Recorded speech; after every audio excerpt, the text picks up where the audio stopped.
If you've ever wanted to play high-end PC games without a powerful computer, NVIDIA GeForce Now might sound like a dream come true. But most people get this wrong. They think cloud gaming is just like streaming Netflix. The surprising truth is, while GeForce Now is powerful, it has strengths and limitations you need to know before subscribing. GeForce Now lets you play games you already own on platforms like Steam, Epic Games, and Ubisoft connect through the cloud. Essentially, NVIDIA servers run the game, and you stream it to your device, whether it's a low-spec PC, Mac, or even a smartphone. This means you don't need an expensive gaming rig to play AA titles like Cyberpunk 2077 or Fortnite. One of the biggest advantages is performance. With a good internet connection at least 15 Mbps for 720p or 25 Mbps for 1080p, you can enjoy smooth gameplay with minimal lag. GeForce Now supports up to 4K on select devices with RTX graphics, ringing ray tracing,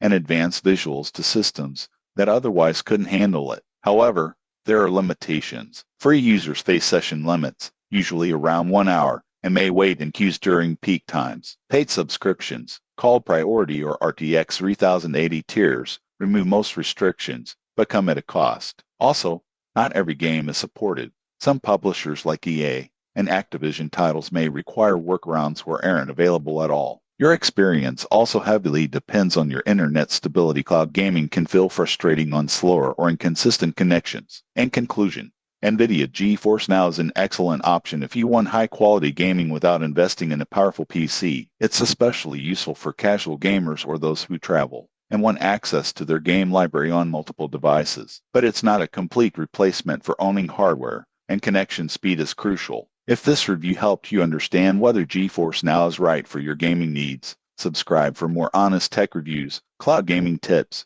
and strategies to get the most out of your devices.